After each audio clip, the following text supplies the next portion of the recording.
नमस्कार, मैं हूं प्रीति रघुनंदन और आप देख रहे हैं न्यूज 18 इंडिया पर अपना फेवरेट शो हम तो पूछेंगे। अयोध्या दौरे पर गए सीएम योगी जब बेहद नर्म अंदाज में हर पक्ष को भरोसा दिला रहे थे कि मंदिर मस्जिद पर समझौते का ये सही वक्त है। अगर हर पक्ष तैयार हो तो सरकार मध्यस्थता को तैयार है। ठीक उसी वक्त हरिद्वार से एक और आवाज आई।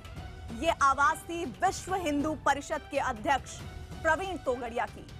प्रवीण तोगड़िया ने बड़े सख्त तेवर के साथ सरकार को लगभग ललकारते हुए कहा कि कानून बनाकर मंदिर बने या अध्यादेश लाकर, लेकिन हिंदू अब और इंतजार करने को तैयार नहीं।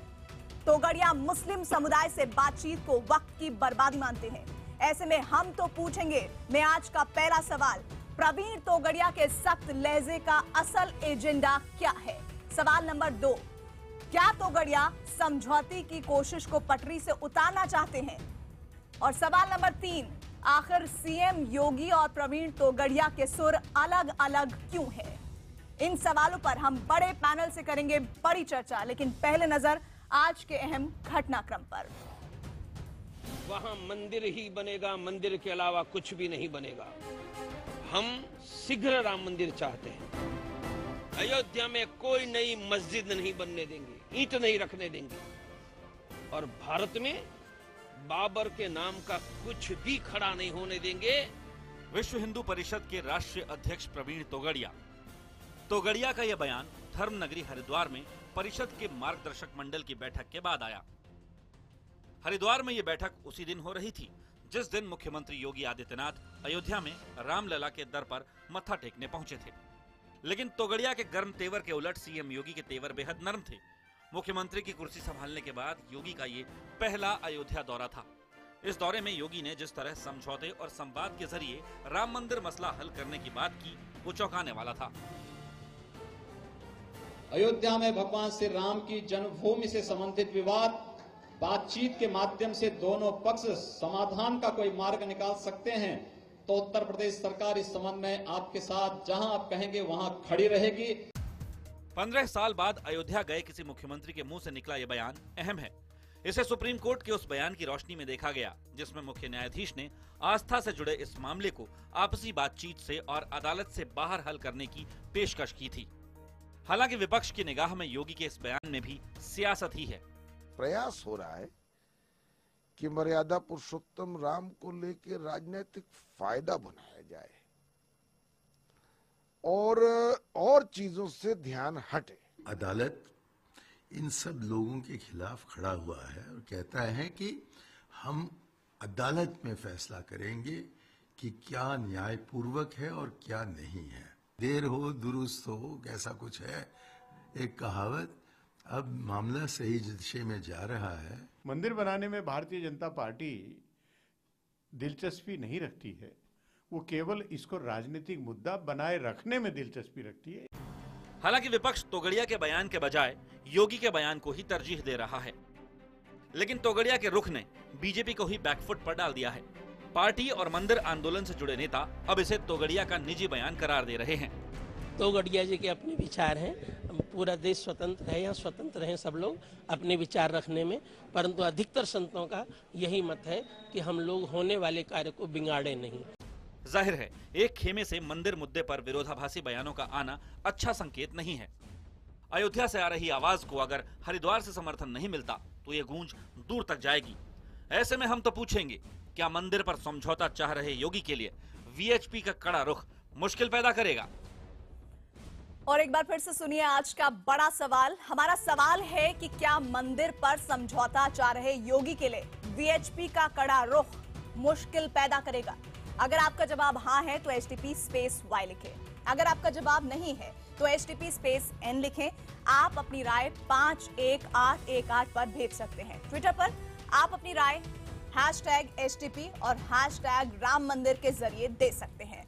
बड़ी चर्चा के लिए हमारे साथ जुड़ रहे हैं। स्टूडियो में हमारे साथ है विजय शंकर तिवारी जी, जो स्पोक्स पर्सन है वीएचपी के। साथ ही साथ हमारे साथ पवन खेरा जी हैं कांग्रेस का पक्ष रखने के लिए, और सुधांशु त्रिवेदी हमारे साथ हैं बीजेपी का पक्ष रखने के लिए। इसके अलावा तस्लीम अहमद रहमानी जो कि प्रेसिडेंट हैं MPCI के, वो हमारे साथ होंगे। और साथ ही हमारे साथ हमेशा की तरह रामकृपाल सिंह, वरिष्ठ जर्नलिस्ट, वो भी हमारे साथ रहेंगे। आप सभी का स्वागत है। विजय शंकर जी, शुरुआत मैं आपसे करना चाहूंगी। प्रवीण तोगड़िया का यह बयान ऐसे समय में आया जब अयोध्या में योगी थे, जो 15 साल के बाद गए थे सीएम बनने के तौर पर, और रामनगरी में थे। वहीं जो धर्म नगरी है हरिद्वार, वहां से प्रवीण तोगड़िया ये कहते हैं कि हमें तो कानून चाहिए, अध्यादेश लाइए, जो मर्जी करिए, लेकिन राम मंदिर बनाइए। आखिर इतना विरोधाभास क्यों एक ही तबके के लोगों में? देखो प्रीति, मुझे लगता है कि आपको विरोधाभास लगता होगा, लेकिन लोकतंत्र में सबसे बड़ा स्थान जनता का होता है। ये जो बाबरी ढांचे के नाम से बड़ा राग अलापा जा रहा था, वो जब ढांचा ढाया गया तो पब्लिक ने ढाया। ये पब्लिक की शक्ति सबसे बड़ी शक्ति होती है। मैं आपको एक उदाहरण देता हूं। जिसने बैटरी बनाई, बैटरी बनाने वाले ने 100 बार प्रयोग किया बैटरी बनाने पर, जब वो असफल हुए तो उनसे लोगों ने पूछा आपको कैसा लग रहा है, आप तो असफल हो गए। उन्होंने कहा अच्छा तो कम से कम नहीं लग रहा है, लेकिन कम से कम 100 प्रकार ऐसे जानता हूं जिनसे ये बैटरी नहीं बन सकती है। उन्होंने इस प्रकार का एक रास्ता निकाला। आप ये देखिए कि अदालत में कितने वर्षों से ये मामला चल रहा है, अभी तक अदालत ने इसका जो निर्णय प्रतीक्षित है। और सर, दूसरी आपने मेरे सवाल का जवाब नहीं दिया। आप मुझे ये बताइए, वीएचपी और सीएम योगी के बयानों में विरोधाभास क्यों है? इस बात का उत्तर दीजिए। प्रीति, मैं वहीं जा रहा हूँ। दूसरी बात, चंद्रशेखर जी ने जब शुरू की कि भाई वार्ता के माध्यम से ये हो सकता है, तो वार्ता पांच वार्ताएं हुई और उसमें से दूसरा पक्ष जो है बाबरी मस्जिद एक्शन कमेटी का, नहीं, वो तो कह रहे हैं ना कि समझौते के लिए हम तैयार हैं। अब आप कानून लाइए और अध्यादेश लाइए। आप ये मुझे बताइए, नहीं ये गणित बताइए जरा कि ये दोनों ही बातें समान कैसे हैं? कह रहे हैं समझौते और एक कह रहे हैं कि कानून लाइए, ये दोनों एक जैसी कैसे हैं बातें? बात तो सुन लीजिए। अब तीसरा जो काम है और तीसरा जो रास्ता है, जो हम कह रहे हैं संसद वाला रास्ता, हम जो कह रहे हैं वो आविष्कारक है। सोमनाथ का मंदिर उसी रास्ते से बना था, वो चिर प्रतीक्षित है, बिल्कुल आविष्कृत है, उसका आविष्कार हो चुका है। वो एक रास्ता है जिससे मंदिर बन जाएगा। वही बात माननीय प्रवीण भाई तोगड़िया जी कह रहे हैं। तो फिर सीएम योगी की बात कहां रह गई? फिर सीएम योगी अपना काम करे। सीएम योगी लिए नहीं, मेरा सवाल शायद आप नहीं समझ रहे हैं। मैं आपसे ये पूछ रही हूं कि क्या ये दोनों ही बयान आपको विरोधाभासी लगते हैं या नहीं लगते हैं? इस बात का उत्तर दीजिए। देखो, वो इस प्रदेश के मुख्यमंत्री हैं, मुख्यमंत्री के नाते जो उनको करना है वो कर रहे हैं। लेकिन प्रवीण भाई तोगड़िया जी, माननीय प्रवीण भाई जी विश्व हिंदू परिषद के हमारे माननीय कार्याध्यक्ष हैं, और विश्व हिंदू परिषद को जो बात कहनी चाहिए वो कह रहे हैं। चूंकि ये जनता ने जब शिला पूजन हमने किया, जब ये आंदोलन हमने उठाया, तो जनता ने विश्व हिंदू परिषद को अपना समर्थन दिया, और लाखों लाख नहीं करोड़ों लोग उनके समर्थन में खड़े होकर के मंदिर निर्माण के लिए अपना कृत संकल्प हुए। तो वो कृत संकल्प हमें याद है और वो बनाना हमारी जिम्मेवारी है। क्योंकि हमें जिम्मेवारी है, आपको लाना चाहूंगी। आप देख रहे हैं किस तरह से हमारे साथ जुड़े हुए मेहमान विजय शंकर जी कह रहे हैं कि वो अपनी बात रख रहे हैं, लेकिन हम ये जानना चाहते हैं, चूंकि आप दोनों ही पूरक हैं एक दूसरे के, हम ये कह सकते हैं इस मंच पर, तो क्या ऐसे समय में जब एक सकारात्मक पहल होती हुई सीएम के तौर पर नजर आ रही थी योगी के जरिए, वो अयोध्या गए 15 साल बाद और तमाम तरह के मुस्लिम संगठनों का हवाला देते हुए कह रहे हैं कि एक बहुत ही पॉजिटिव साउंड चीजें करती हुई नजर आ रही है, ऐसे में प्रवीण तोगड़िया का बयान क्या विरोधाभास नहीं है?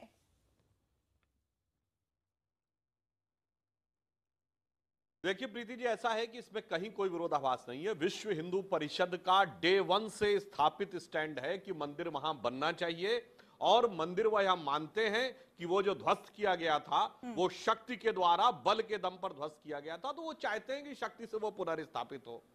भारतीय जनता पार्टी का यह मानना है, जो हमारे घोषणा पत्र में भी लिखा है, हमारा भी यह मानना है, वहां भव्य मंदिर बनना चाहिए, और हम संवैधानिक व्यवस्था के अंतर्गत उसका मार्ग प्रशस्त करना चाह रहे हैं। वो हरिद्वार में थे, परिषद की मंडल बैठक के बाद उन्होंने बयान दिया, वो उस वक्त उन्होंने बयान दिया जब योगी अयोध्या में ये बयान दे रहे थे। इस टाइमिंग पर जरा गौर फरमाइए आप।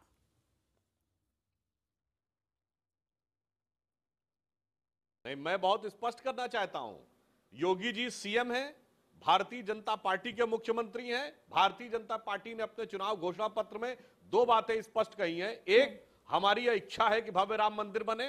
2, हम संवैधानिक दायरे में उसका रास्ता निकालेंगे। और यह बात हमने ऐसी नहीं कही कि पहली बार कह रहे हैं, चूंकि संवैधानिक दायरे में रास्ता निकलता हुआ लगभग दिखा है, क्योंकि 2010 का जो उच्च न्यायालय का निर्णय है, पहली बार न्यायालय ने सर्वसम्मत रूप से तीनों जजों ने माना कि वह राम जन्मभूमि है।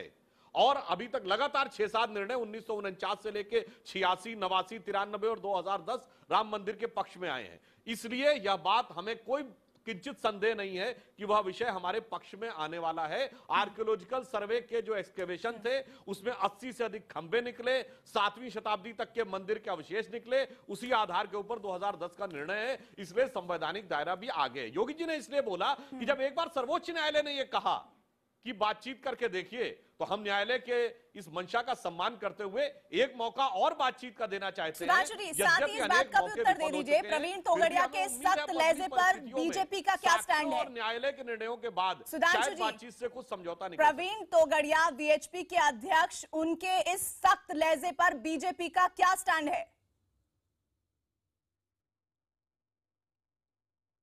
देखिए, विश्व हिंदू परिषद एक धार्मिक संगठन है, वह किसी भी धार्मिक विषय के ऊपर अपना विचार रखने को पूर्णतः स्वतंत्र है। भारतीय जनता पार्टी का स्पष्ट मानना है कि वहां राम मंदिर बनना चाहिए और अभी तक की संवैधानिक और न्यायिक व्यवस्था उसके अनुरूप है। प्रीति जी, प्रश्न तो आप पूछिए कांग्रेस के लोगों से कि जिस ढांचे को सर्वोच्च न्यायालय ने विवादित ढांचा कहा और उसके लिए नरसिम्हा राव ने फ्लोर ऑफ द हाउस पे कहा पार्लियामेंट में कि हम बाबरी मस्जिद दोबारा बनाएंगे, और वो लोग बार बार बाबरी मस्जिद कहते हैं, न्यायालय की अवहेलना करते हैं। सपा से पूछिए, मुलायम सिंह ने कहा था हम बाबरी मस्जिद दोबारा बनाएंगे, और ये बाबरी मस्जिद एक्शन कमेटी बनती है, यानी सरेआम न्यायालय का माखौल उड़ाते हैं। सवाल तो उनसे पवन खेरा जी रिएक्ट करिए इस बात पर।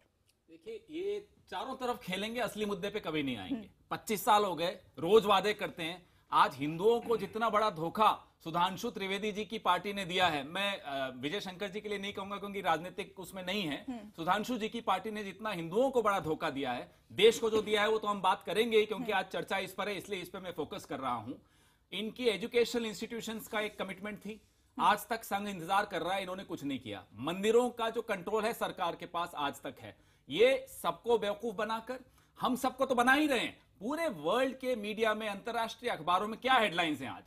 गाय, हिंदू मुसलमान, कश्मीर, लव जिहाद, घर वापसी, मंदिर। आप सोचते हैं इससे आपकी जीडीपी बढ़ेगी? आज चर्चा जब जीडीपी पे होनी चाहिए, हम क्यों इस पर बात कर रहे हैं? क्योंकि ये लोग, क्योंकि ये सब कठपुतलियां हैं और इनके धागे कहां हैं? नागपुर में। तो नागपुर और मोदी जी मिलकर जो तय करते हैं कि चर्चाएं इन पे होनी चाहिए, जीडीपी से फोकस हटा दीजिए, बेरोजगारी से फोकस हटा दीजिए, तो यही सब चर्चा होगी, और इसीलिए हो रही है। तो बेवकूफ बनाने का जो ये काम कर रहे हैं, ना केवल हम सबको कर रहे हैं, हिंदुओं को भी बेवकूफ बना रहे हैं। सुधांशु जी, आप मुद्दों से भटका रहे हैं और तमाम ऐसे मुद्दे जो मुद्दे विहीन हैं उन्हें उजागर कर रहे हैं।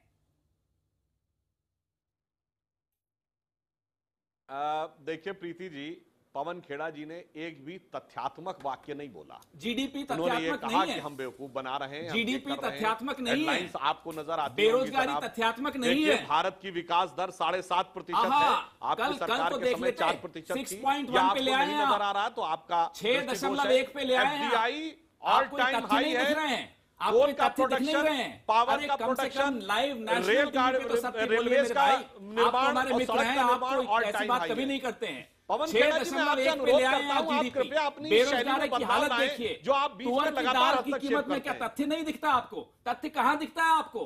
आपको तथ्य कहां दिखता है? ये जरा बता मुझे दीजिए तो बोलने दीजिए, आप बोल रहे थे, मैंने सारे नहीं, जहां आपको हम जवाब देंगे वहां देंगे। आप अगर बोलना चाहे बोलिए, नहीं बोलना चाहे नहीं। तथ्यों पर मत चैलेंज करिए, आप तथ्यों पर मत चैलेंज करिए। हमने आपको 3 तथ्य दिए, उसका जवाब दीजिए। आप यहां वहां मत भटकिए, यहां भटक जाएंगे कभी, यहां भटक जाएंगे। आप इन तीनों तथ्यों पर जवाब दीजिए। मैं इस चर्चा में तस्लीम जी को चाहूंगी कि वो शामिल हो। तस्लीम जी, एक तरफ सीएम योगी ये कहते हैं कि इस पूरे, मुझे इस पे आपत्ति है, अगर इस ढंग से पवन खेड़ा जी मेरी बात में हस्तक्षेप करेंगे और मुझे वाक्य पूरा नहीं करना है, जब जिसकी बारी हो, सुधांशु जी कन्वे कर देते हैं, सुधांशु जी कन्वे कर देते हैं। बोलिए तो मैं चुप रहूंगा। आप हमारे तथ्यों पर अगर हमला बोलेंगे तो हम तुरंत जवाब देंगे। एक सकारात्मक बहस, मुझे एक वाक्य पूरा करने दिया जाए।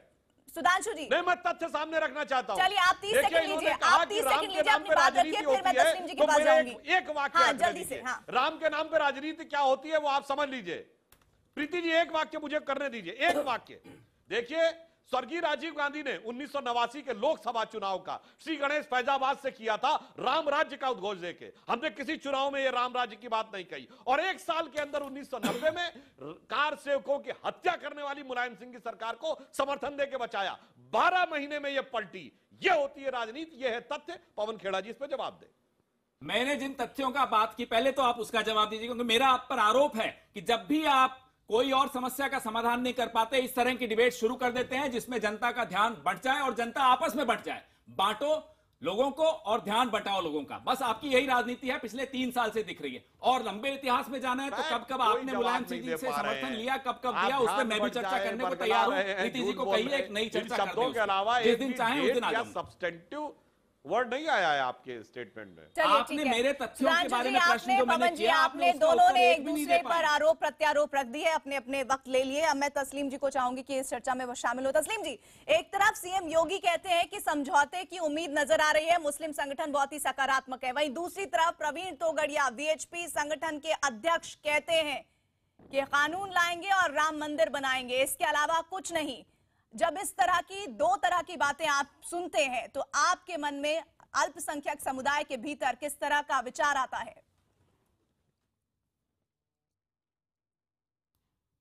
हमको कोई हैरत नहीं होती, क्योंकि एक फैक्ट को हम बहुत अच्छे तरीके से जानते हैं कि वो भारतीय जनता पार्टी हो या विश्व हिंदू परिषद हो या बजरंग दल हो या हिंदू युवा वाहिनी हो या हिंदू सेना हो या गौरक्षक दल हो, या ये सारी की सारी एक ही ऑर्गेनाइजेशन से गवर्न होती हैं, और वो आइडियोलॉजिकल ऑर्गेनाइजेशन आरएसएस है, जो सब आरएसएस के पार्ट है। कोई डायरेक्ट हिंदुत्व की बात करता है, कोई इनडायरेक्ट हिंदुत्व की बात करता है। इसलिए ये कोई नई बात नहीं है। विश्व हिंदू परिषद इस किस्म के बयानात इससे पहले भी कई बार देता रहा, और बीजेपी उसके बरक सॉफ्ट स्टैंड लेके चलती रही है। ये कोई नई बात नहीं, हम इसको बहुत अच्छे तरीके से समझते हैं कि ये आपस में एक स्ट्रेटेजी है, और स्ट्रेटेजिकल वे में एक हार्डकोर ऑर्गेनाइजेशन सख्त बात करती है। और ये चूंकि पॉलिटिकल आउटफिट है और अब गवर्नमेंट में है, चीफ मिनिस्टर है, इसलिए वो उस किस्म का लहजा इस्तेमाल नहीं कर सकते जैसे चंद महीने पहले किया करते थे। वरना दो महीने पहले योगी जी का लहजा भी इसी किस्म का हुआ करता था। 12 क्रिमिनल केसेस हैं योगी जी के ऊपर, कत्ल के, अटेम्प्ट टू मर्डर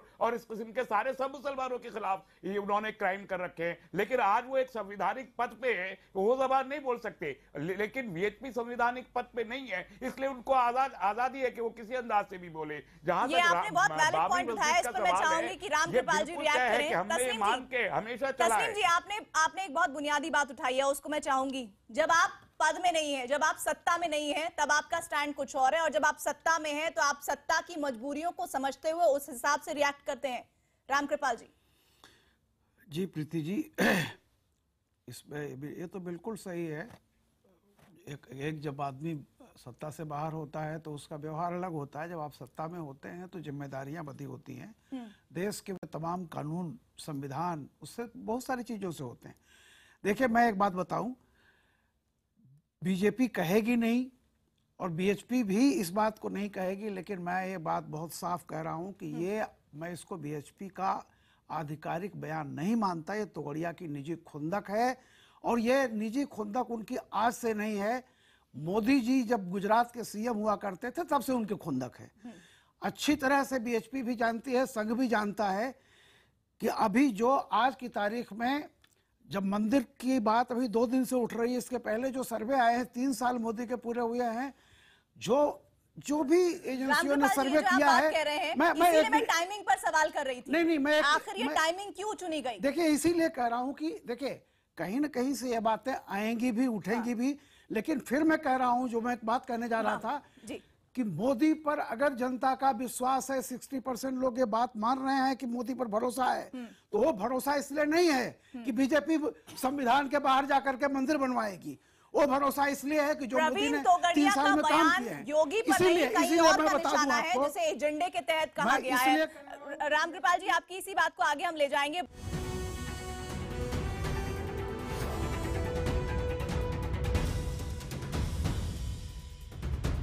जीडीपी तथ्यात्मक नहीं है, आपको नजर आती है। बेरोजगारी तथ्यात्मक नहीं है। भारत की विकास दर 7.5% है, आपकी सरकार के समय 4% 6.1 पे ले आए हैं। नजर आ रहा है तो आपका 6.1 पे ले आए हैं। ऑल टाइम हाई है। कोल का प्रोडक्शन, पावर का प्रोडक्शन, रेलवेज का निर्माण और सड़क का निर्माण ऑल टाइम हाई कभी नहीं करते हैं। 6.1 पे ले आए हैं आप जीडीपी। बेरोजगारी की हालत देखिए, जो आप बीच में लगातार की कीमत में क्या तथ्य नहीं दिखता आपको? हम तो पूछेंगे में आज का सवाल आपको बता दें, क्या मंदिर पर समझौता चाह रहे योगी के लिए वीएचपी का कड़ा रुख रोड़े अटका रहा है, मुश्किल पैदा कर रहा है। इसमें हजारों की संख्या में हमें एसएमएस और ट्विटर पर जवाब मिल रहे हैं। 50% लोग मानते हैं कि हाँ मुश्किलें पैदा होंगी राम मंदिर को लेकर, समझौते को लेकर। वहीं 50% मामला है वो बैलेंस है, संतुलित है, वो ये मानते हैं कि नहीं कोई फर्क नहीं पड़ने जा रहा है। यही सवाल हमने ट्विटर पर भी पूछा था, जिस पर 51% लोग मान रहे हैं कि मुश्किल पैदा हो सकती है, वहीं 49% लोग ये मान रहे हैं कि कोई दिक्कत नहीं आने जा रही है।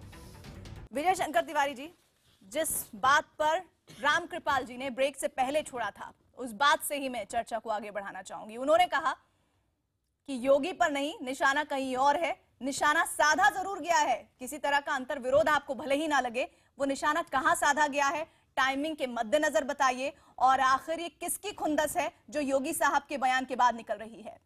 देखो प्रीति, सब लोग अपने अपने ढंग से समझते हैं विश्व हिंदू परिषद एक स्वतंत्र संगठन है, धार्मिक संगठन है, सामाजिक संगठन है। और आज से 32 साल पहले, उसके पहले जब हमने एक संकल्प दोहराया था कि मंदिर जो है, मंदिर बनाने का एकमात्र रास्ता है संसद। ये आज से नहीं, 32 साल पहले हमने तय किया था ये, और 32 साल से हम एक ही बात दोहरा रहे हैं कि इसका एकमात्र रास्ता है संसद। और वही बात माननीय तोगड़िया जी ने आज कही, कोई नई बात, कोई खुंदस नहीं थी। एक बता रहा हूं मैं, प्रवीण तोगड़िया के भीतर कोई खुंदस नहीं थी। दो विषय आपने रखे थे, दो विषय रखे थे। देखो हर व्यक्ति आप मान रहे हैं अंतर विरोध नहीं है। अभी सुधांशु जी ने कहा कि संविधान के तहत बनेगा, हाँ उन्होंने ठीक वो कहा। दूसरी तरफ योगी कहते हैं कि ये बताइए, संसद में जब मंदिर बनाने की बात करते हैं तो संविधान के अंतर्गत नहीं है क्या? 3 ही रास्ते हैं, संसद, न्यायालय, आपसी।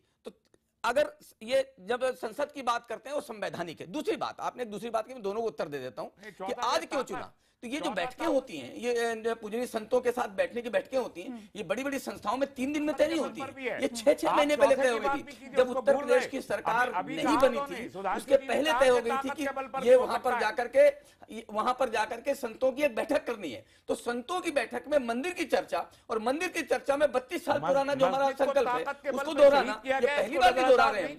हम बार बार यही दोहराते हैं, हम बार यही दोहराते हैं कि मंदिर का रास्ता संसद से होकर के जाता है। सोमनाथ का मंदिर इसी तर्ज पर बना था। 1528 के पहले वहां पर हिंदू भवन था।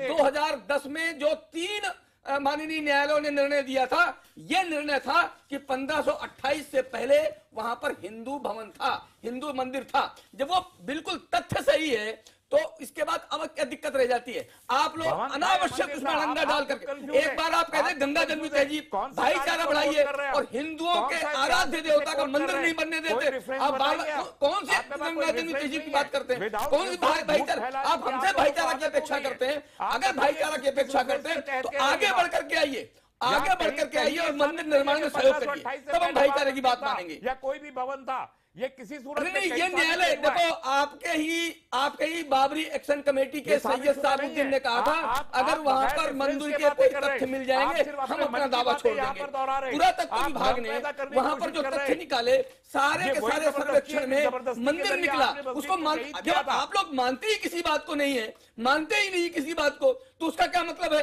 किसी सर्वेक्षण में नहीं निकला है। ये देखिए, ये उसका उदाहरण आपके सामने आ रहा है। सारे के सारे शिलालेख उसके पक्ष में आ रहे हैं, इसके बाद भी अड़ंगा डाल रहे हैं। नहीं, ये आप ये बताइए, जब भगवान राम पैदा हुए थे, इस्लाम का नाम नहीं था जमीन पर।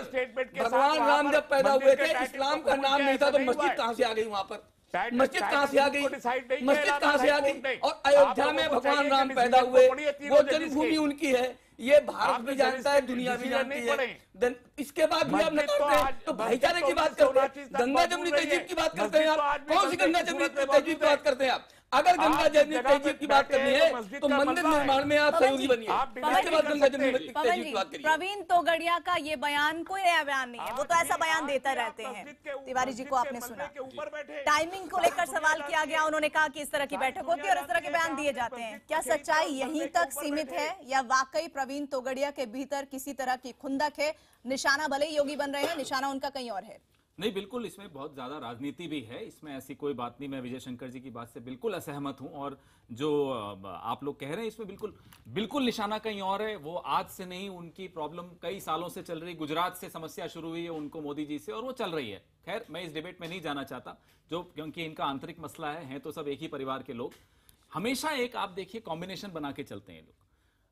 मुखौटा होते हैं अटल जी, असली चेहरा होता है अडवाणी जी। मुखौटा होता है अभी जैसे आपने देखा योगी जी को आप पहले तो फ्रिंज कहते थे, आज मुख्यमंत्री बन गए साहब।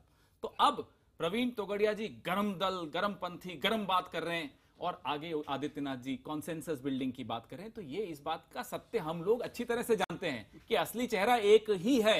इसमें कोई न इनके मुखौटों के में से हम मूर्ख बनेंगे, न इन मुखौटों की बातों में आएंगे। ये सब एक ही तरह की राजनीति कर रहे हैं। आज किसान हड़ताल पे बैठे हैं देश में, कोई मुद्दा उठा रहा है? नहीं। जीडीपी के ऊपर कोई बात ही नहीं हो रही। ये चाहते हैं कि हम इसी तरह की बातें करते रहें ताकि जो इनके फेलियर्स हैं, जो इनकी नाकामयाबियां हैं, वो एकदम खत्म हो जाए। उसके बारे में बात ही मत करें। पवन खेरा जी, आपकी राजनीति इनसे कैसे अलग है, वो भी जरा सा वाज़ेह कर दीजिएगा। हम ये मानते हैं आपकी और इनकी राजनीति भी एक ही है, और ये आरएसएस जिसका ये संघ परिवार कहला रहा है, इसके असल जो उसके आर्किटेक्ट है वो आप ही लोग हैं। तस्लीम जी, मैं आपको 20 साल से जानता हूं, उसको वाज़ेह कीजिए। मैं आपको 20 साल से जानता हूं तस्लीम जी, और मैं ये मानता था में पूरा का मैं भी आपको जानता हूं। बोल लीजिए, पूरा बोल लीजिए। 20 साल से मैं आपके जानता हूं, मुझे ये उम्मीद थी कि आप कम से कम इतिहास समझते हैं, कम से कम आपको इतिहास का ज्ञान होगा। कम से कम आरएसएस से तो हमें इक्वेट मत करिए। मैं उल्टा आप पर यह आरोप लगाता हूं कि राइट विंग दोनों तरह का एक ही जैसे। एक सेकंड विजय शंकर जी, एक सेकंड, होना भी नहीं चाहता, एक सेकंड। आप एक में बात बता दूं, आप जैसे लोगों की जो राजनीति होती है वो इस राजनीति को जिंदा रखती है, और इनकी राजनीति आपकी राजनीति को जिंदा रखती है। उसमें पिसता है देश। आप लोग दो एक्सट्रीम्स की बात करते हैं, और ये देश एक्सट्रीम्स में नहीं चलता है। आप माफ कीजिएगा, जबकि आपने मुझ पर आरोप लगाया, तो मैं आपको एक आईना दिखा दूं। तस्लीम जी, मैं आपको भी एक आईना दिखा दूं कि जिस तरह की आप राजनीति करते हैं, आप या राइट विंग का ये विजय शंकर जी हो, इन दोनों की राजनीति में देश पिस रहा है। तो इसलिए आप ये बातें छोड़िए। देश जानता है असलियत कि कौन किसके साथ है और कौन किसको प्रासंगिक बना के चल रहा है। आप इन्हें प्रासंगिक बनाइए, ये आपको प्रासंगिक बनाए, और आपका व्यापार चलता रहे। माफ कीजिएगा, मैं इन बातों में नहीं आने वाला। सुधांशु जी, इस चर्चा में आपको लेकर आना चाहती हूँ। तस्लीम जी, कीजिएगा, मैंने जवाब दे दिया आपको, और जनता ने सुना कि मेरा क्या जवाब था। सर, बात अपनी अपनी कही जाए, अगर ओवरलैपिंग ना हो तो ज्यादा बेहतर होगा। एक दूसरे को समझ भी पाएंगे और विचार भी बना पाएंगे कि क्या कौन कहना चाह रहा है। सुधांशु जी, वीएचपी ये कह रही है कि प्रवीण तोगड़िया कह रहे हैं, हालांकि जो वीएचपी है ये कह रहे हैं कि आधिकारिक बयान के तौर पर ना देखा जाए, वो तो ऐसा कहते ही रहे, कई बार कहा है, आज टाइमिंग को लेकर भले ही सवाल उठ रहे हों। कानून क्यों नहीं बना देना चाहिए? वीएचपी कह रही है, आपके घोषणा पत्रों में हिस्सा है कि हम जब आएंगे तब। सर एक मिनट, सर एक आपने कहा आधिकारिक बयान के तौर पर ना देखा जाए, मैंने ये नहीं कहा है। नहीं, अभी रामकृपाल जी कह रहे हैं कि लगातार ये बीजेपी की तरफ से क्या उनका निजी बयान है? नहीं, आधिकारिक बयान है, हमारे कार्याध्यक्ष हैं। नहीं, आधिकारिक बयान है, आधिकारिक बयान है, ठीक है, आधिकारिक बयान है, ठीक है, आधिकारिक बयान है, मान लेते हैं, ठीक है। तो क्या कानून नहीं बन जाना चाहिए? आपके हर घोषणा पत्र में, पिछले अगर तमाम घोषणा पत्रों को उठाया जाए तो कोई ऐसा घोषणा पत्र नहीं होगा जिसमें राम मंदिर का मसला ना हो। बहुसंख्यक लगातार ये उम्मीद रखे हुए है कि आप राम मंदिर बनाएंगे, आप कहते हैं समझौता होगा, तो कानून ले आइए, कहानी खत्म करिए। तमाम तरह का विवाद हो रहा है, इधर से कोई आपको कुछ कह दे रहा है, उधर से कोई आपको कह दे रहा है, लगातार चर्चाएं हो रही हैं, और विपक्ष भी आरोप लगा रहा है कि आप मुखौटा पहन रहे हैं राम मंदिर के मसले पर, करने वाले कुछ नहीं है।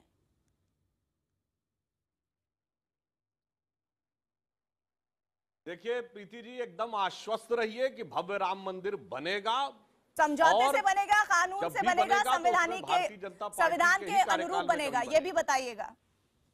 अब मैं उस पे आ रहा हूं। देखिए, जब सर्वोच्च न्यायालय ने एक बार ये बात कही है कि समझौते का एक और प्रयास करके देखिए, तो सर्वोच्च न्यायालय की भावना का सम्मान करना चाहिए। इसलिए योगी जी ने ये कहा है कि भाई समझौते के लिए एक प्रयास कर लेंगे। रही बात विश्व हिंदू परिषद के स्टैंड की, तो जितने भी आपके विद्वान लोग बैठे हैं पैनल पे, सब अपना विचार रखने को स्वतंत्र है, परंतु मेरा मानना यह है कि विश्व हिंदू परिषद एक धार्मिक संगठन है। उसने पूर्व में जो कुछ धार्मिक संगठनों के साथ सरकारों ने आचरण किया उसके अनुसार उसकी अपेक्षा है। जैसे 1986 में धार्मिक आधार के ऊपर शाहबानो केस का निर्णय, न्यायालय का निर्णय पलट दिया था सरकार ने, तो वो अपेक्षा करते हैं कि शायद पलट देना चाहिए। यदि बाबरी मस्जिद एक्शन कमेटी को प्रधानमंत्री और मुख्यमंत्री यह आश्वासन देते हैं कि हम दोबारा बनाएंगे, तो विश्व हिंदू परिषद भी अगर यह अपेक्षा करता है कि सरकार सीधे बनाने की बात कहे, जो कि प्रीवियस कांग्रेस गवर्नमेंटों ने कहा है, तो मुझे नहीं लगता इसमें कुछ गलत है। अब रही बात मुखौटे की, तो कांग्रेस को यह आपत्ति हो सकती है कि हमारे कोई नेता स्टैंड रिजिड ले रहे हैं या स्टैंड सॉफ्ट ले रहे हैं, मगर प्रीति जी मुखौटा जानते किसे कहते हैं? कि कांग्रेस की सरकार 26/11 पे कहे कि यह हाफिज सईद ने करवाया है, मगर दिग्विजय सिंह कहे कि 26/11 आरएसएस ने और वेद प्रताप वैदिक जाके हाफिज सईद से मिले, और वेद प्रताप वैदिक जाकर हाफिज सईद से मिले। आप बताइए, आपकी राजनीति सामने दिख रही है। वेद प्रताप वैदिक किससे अधिक होकर गए थे हाफिज सईद साहब से मिलने? आप तो बात हमारी करते हैं, हमने आपका चेहरा दिखा दिया, आपको मुखौटा भी दिखा दिया, चेहरा भी दिखा दिया। वेद प्रताप वैदिक जाकर हाफिज सईद की क्या बात कर रहे थे सुधांशु जी? हमें ये तो बताइए, देश जानना चाहता है। चलिए प्रधानमंत्री चले गए केक काटने, कोई बात नहीं, प्रधानमंत्री है वो देश के, चले गए होंगे। वेद प्रताप वैदिक जी किससे अधिक होकर गए और उन्होंने हाफिज सईद साहब से क्या बातें की, जरा ये तो बताइए। आज तक देश को आपने नहीं बताया वैदिक जी किस हैसियत से गए, क्या बात करके आए, क्या समझौते हुए वहां आपस में, और उन समझौतों का आज खामियाजा देश भुगत रहा है या नहीं, इनका उत्तर दीजिए। कैसे चले गए वेद प्रताप वैदिक जी? तस्लीम जी, सुधांशु जी को आप यशवंत सिन्हा साहब भी गए थे, यशवंत सिन्हा साहब भी गए थे। आप यशवंत सिन्हा जी की जिम्मेदारी लीजिए, मणिशंकर जी हम ले लेंगे।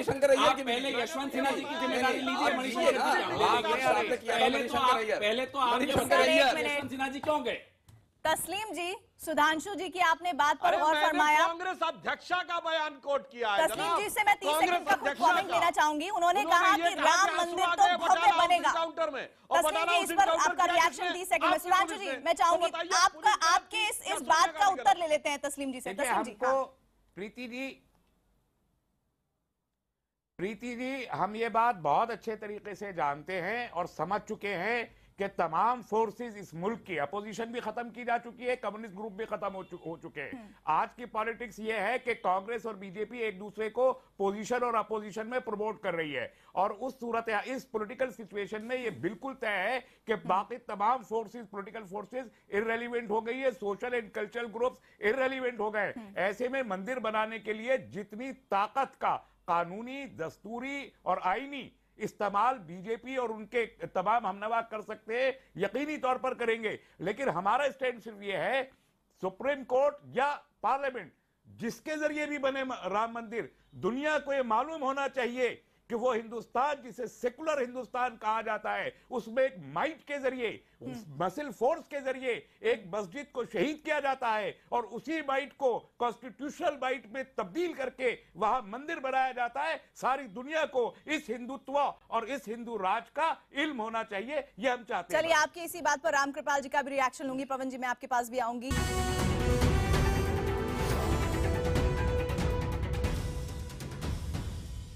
आप लोग अनावश्यक उसमें रंगा डाल करके, एक बार आप कहते हैं गंगा जमुनी तहजीब, भाईचारा बढ़ाइए, और हिंदुओं के आराध्य देवता का मंदिर नहीं बनने देते। आप कौन सी गंगा जमुनी तहजीब की बात करते हैं? कौन सी भाईचारा? आप हमसे भाईचारा की अपेक्षा करते हैं? अगर भाईचारा की अपेक्षा करते हैं तो आगे बढ़ करके आइए, आगे बढ़ करके आइए और मंदिर निर्माण में सहयोग करिए, तब हम भाईचारे की बात मानेंगे।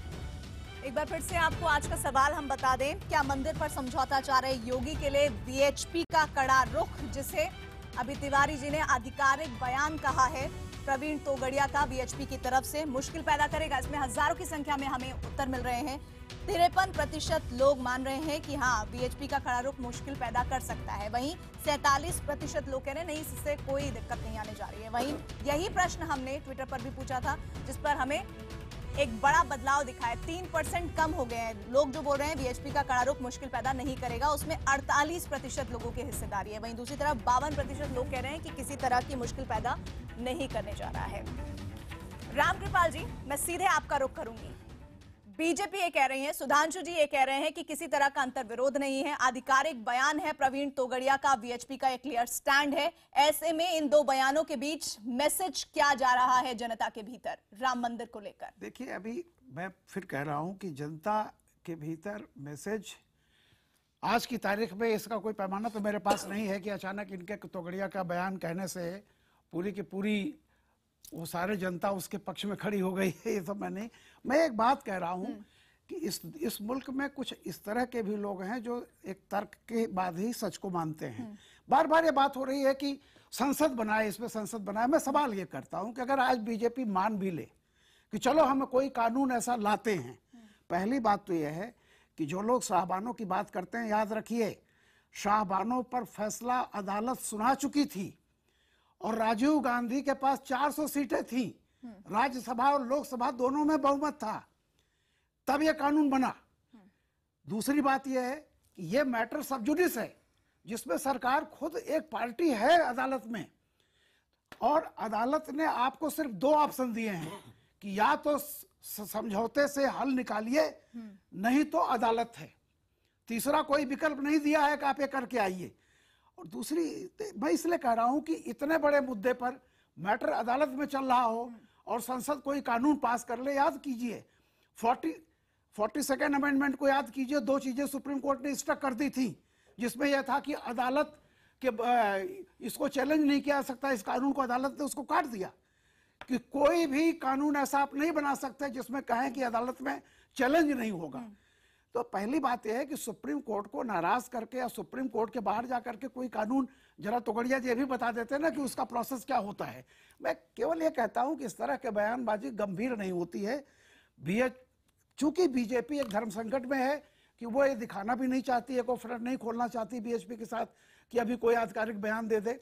इसलिए ये मेरा ये कहना है कि जब भी कोई ये बात करता है कि कानून बना के संसद के लिए, जरा उससे पूछा जाना चाहिए लेकिन सुधांशु जी का अगर आपने अभी बयान सुनाओ, उन्होंने कहा कि राम मंदिर तो भव्य बनेगा, इसका मतलब अभी तो फैसला आया ही नहीं है और वो नतीजे पर पहुंच गए। देखिए, आशा रखना किसी के, कोई भी आशावादी हो सकता है, मैं भी हूं। अगर आप मुझसे पूछेंगे, मैं अयोध्या का ही रहने वाला हूं, मैं कहूंगा बने तो अच्छी बात है, लेकिन मैं जानता हूं कि ऐसे केवल जुमलाबाजी से, आवाज कह देने से फलाना चीज कर लीजिए, जो तथ्य हैं उसको झुठलाया नहीं जा सकता है।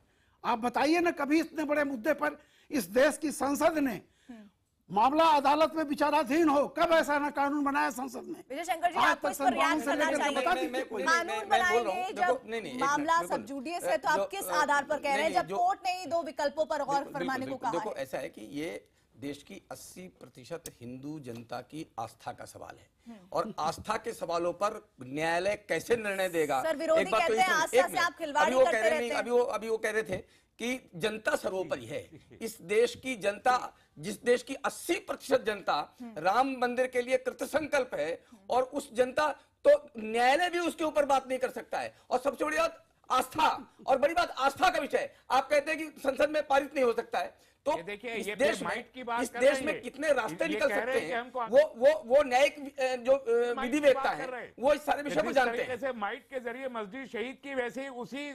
आप तो गंगा जमनी तहजीब की बात करते करते एक हिंदुओं का मंदिर, भगवान राम जहाँ पैदा हुए थे, उसको मानने के लिए तैयार नहीं है, और गंगा जमनी की तहजीब की बात करते हैं। मैं कहता हूँ, गंगा जमनी तहजीब की बात करने से पहले भगवान राम के मंदिर के निर्माण में जो बाधाएं आप लोग खड़ी कर रहे हैं, उनको आप उनके लिए आप वापस जाइए, अपने वापस जाइए। जो बार बार मस्जिद की बात करते हैं, वो कहां से लाए? मस्जिद तय है 1528 में इसको गिराया गया था, और उसी मलबे से ये मंदिर बनाया गया था। आप बार बार बात करते हैं, मस्जिद की बात करते हैं, ये किस आधार पर कह रहे हैं आप? सारे के सारे सर्वेक्षण कह रहे हैं वहां मंदिर था, इसके बाद भी मस्जिद की बात कर रहे हैं आप, इसके बाद भी मस्जिद की बात कर। आप जब भाईचारे की बात करते हैं, तो आपको कंधा मिला करके साथ आना चाहिए कि आप, ये भगवान राम का मंदिर है, हम बनाने में साथ करते हैं। फिर देखिए देश में कैसे भाईचारा जानती है, दुनिया उसके बिना भाईचारे की बात करते कैसे आ जाएगा भाईचारा?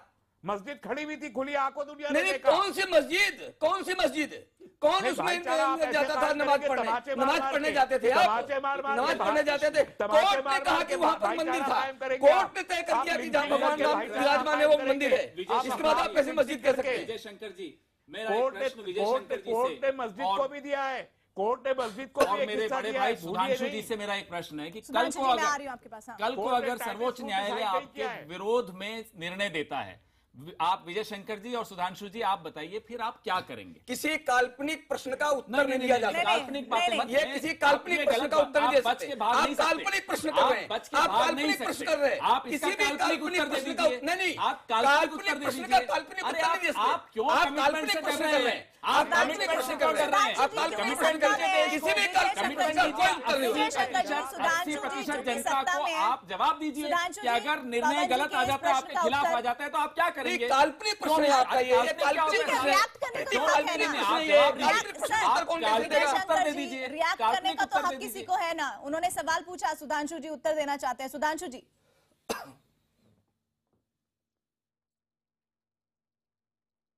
देखिए, मैं दोनों बातों का उत्तर देता हूं।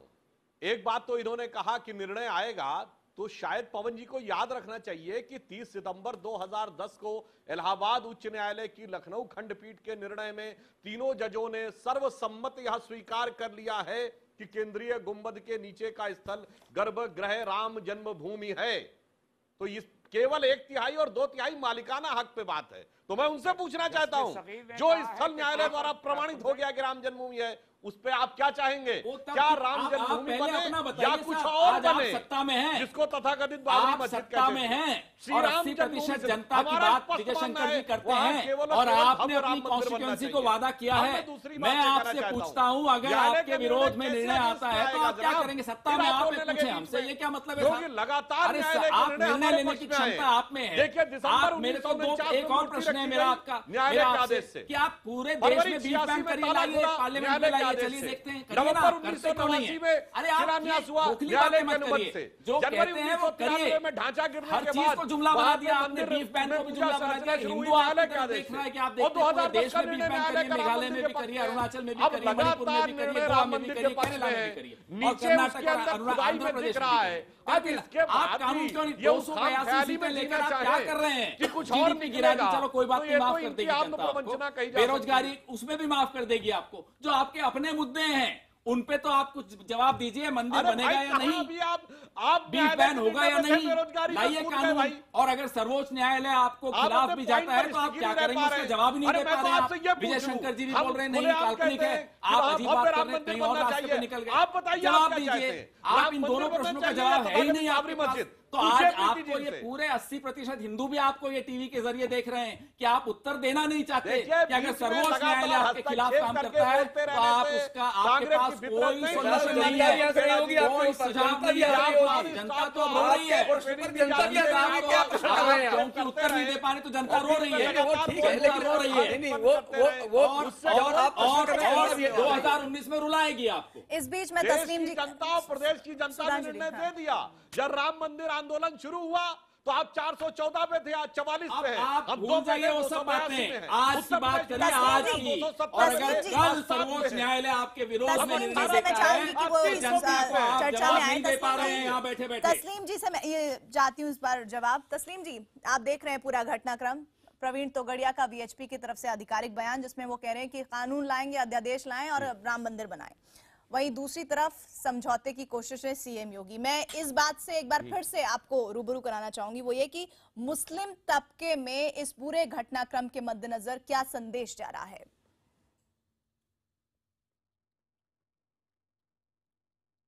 देखिए, मैं एक बात पे मानता हूं कि जस्टिस कहर साहब ने जो मशवरा दिया था गुफ्तगू का, उस पर मुस्लिम ऑर्गेनाइजेशंस को भी बहुत ही संजीदगी के साथ गौर करना चाहिए था।